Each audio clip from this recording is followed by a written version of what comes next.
জাতীয় ছাত্র সমাজের সাবেক সাধারণ সম্পাদক, বর্তমান জাতীয় পার্টির যুগ্ম মহাসচিব নুরুল ইসলাম দীপুকে যেভাবে জড়ানো হয়েছে, নুরুল ইসলাম দীপু কিছু প্রশ্ন রেখেছেন প্রশাসনের দৃষ্টি আকর্ষণ করে 2014 সালের 19 জুন, যখন আওয়ামী লীগ ক্ষমতায় ছিল।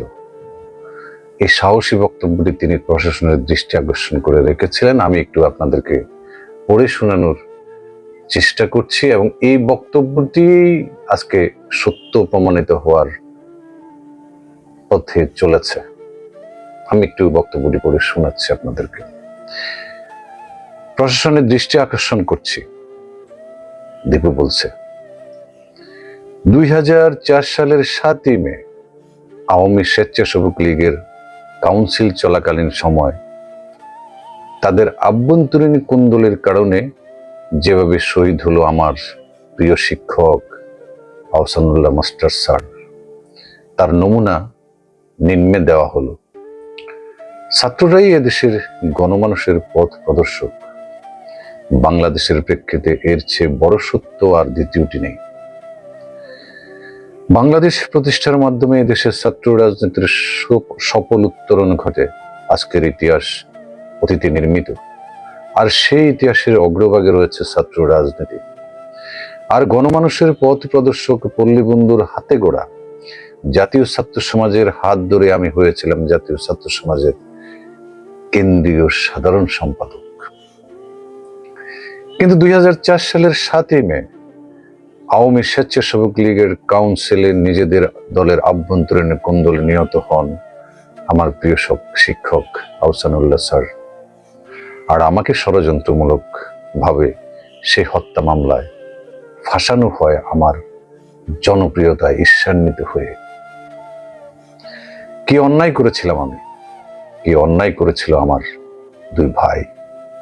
স্যার আমাকে যে সন্তানের মতো আদর স্নেহ করতেন, স্যারের সেই আদর স্নেহই কি আমার ও পরিবারের সদস্যদের জন্য কাল হলো? খুনের মিথ্যে অপবাদ নিয়ে আজ আমার একটি ভাই বিনা দোষে কারাগারের অন্ধকারে প্রকোষ্ঠে দিনাতিপাত করছে। আমিও আমার অপর এক ভাই ফেরারি হয়ে প্রবাসী মানবেতর জীবনযাপন করছি।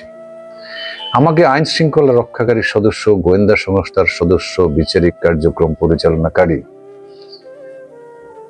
বিচারপতি সহ দেশবাসীর কাছে আমার কিছু প্রশ্ন, যে প্রশ্নসমূহের উত্তর খুঁজে পেলে বা বের করতে পারলে প্রকৃত খুনিদের মুখোশ যেন উন্মোচিত হবে, আমিও আমার ছোট দুই ভাই মুক্তি পাব শিক্ষক হত্যার অপবাদ থেকে। প্রশ্নগুলো হলো, মামলার সাজানো সাক্ষীকে বলা হয়েছে মরকুনে 2 দিন আগে বিএনপি নেতা নুরুল আমিনের বাড়িতে আহসানুল্লাহ মাস্টার হত্যার পরিকল্পনা করা হয়।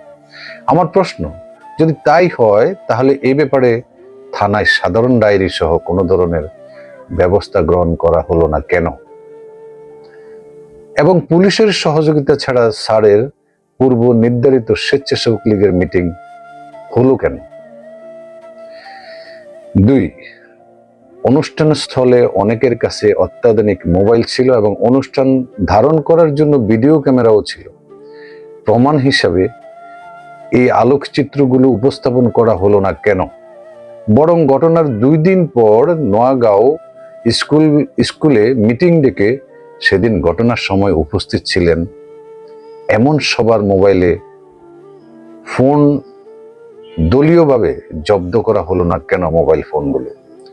এবং অনুষ্ঠান ধারণকারী সেই ভিডিও ক্যামেরা কোথায়? 3 নাম্বার, মামলার এজাহারে বলা হয়েছে আমার নেতৃত্বে সন্ত্রাসীরা পূর্ব দিক থেকে রেল লাইন পার হয়ে গুলি করতে করতে সামনের দিকে অগ্রসর হয়, অথচ মঞ্চের পেছনে বা পূর্ব পাশে সুরক্ষিত স্কুল ঘর। গুলি করতে করতে আসলে সেই স্কুল ঘরে লাগার কথা, কিন্তু তা না হয়ে মঞ্চে উপবিষ্ট ব্যক্তিদের হতাহত করলো কি করে? বাহির বা পূর্ব দিক থেকে আক্রমণ হলে সেটি স্কুল ঘর টপকে সম্ভব নয়। এমনটি হলে অবশ্যই অনুষ্ঠান স্থলের উত্তর পাশের গলিপথ দিয়ে ঘুরে এসে আক্রমণ করার কথা।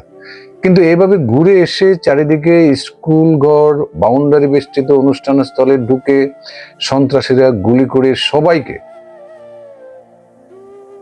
নিরাপদ স্থানে চলে গেল কিভাবে? অনুষ্ঠান স্থলে এতগুলি নেতাকর্মী, এতগুলো মানুষ থাকতে একজনও ধরা পড়ল না কেন? আসলে কি ঘটনাটা এভাবেই ঘটেছিল, নাকি অনুষ্ঠানের আগে থেকেই উপস্থিত থেকে সন্ত্রাসীরা আক্রমণ করেছিল? আর অনুষ্ঠান স্থলে আমি উপস্থিত ছিলাম বা আমার নেতৃত্বে এই জঘন্যতম ঘটনা ঘটেছে তার প্রমাণ থাকা তো দূরের কথা, কেউ বিশ্বাসও করবে না। 4 নম্বর, আহসানুল্লাহ মাস্টার স্যার সর্বজন শ্রদ্ধেয় একজন শিক্ষক ছিলেন। অন্য দল বা অন্য কোনো রাজনৈতিক শত্রুও ছিল না তার। অতএব স্যারের সুযোগ্য সন্তান এমপি জাহিদ আহসান রাসেলকে অনুরোধ করব, নিজ দলের খুনিদের বের করার চেষ্টা করুন। 5 নম্বর, মাহবুবকে নির্যাতন করে স্বীকারোক্তিমূলক কাল্পনিক জবানবন্দি তৈরি করা হয়েছে, যেখানে বলা হয়েছে মোহাম্মদ আলীর কাছ থেকে অস্ত্র এনে ঘটনার পর আবার তার কাছে অস্ত্র ফেরত দেওয়া হয়েছে। তাহলে অত্যন্ত গুরুত্বপূর্ণ সেই আলামত অস্ত্রগুলো উদ্ধার হলো না কেন? 6 নম্বর, মুমূর্ষ অবস্থায় মহলকে সিঙ্গাপুরে পাঠানোর সময় তিনি বিমানবন্দরে সাংবাদিকদের ক্যামেরায় বলেছিলেন, আমির জাহাঙ্গীর মজনুর নেতৃত্বে সন্ত্রাসীরা তাকে গুলি করেছে। কিন্তু মহলের এই জবানবন্দিকে গুরুত্ব না দিয়ে আমাকে ফাঁসানো হলো কেন? প্রকৃত খুনিদের মুখোশ একদিন উন্মোচিত হবে, এই আশায় আজও বেঁচে আছে।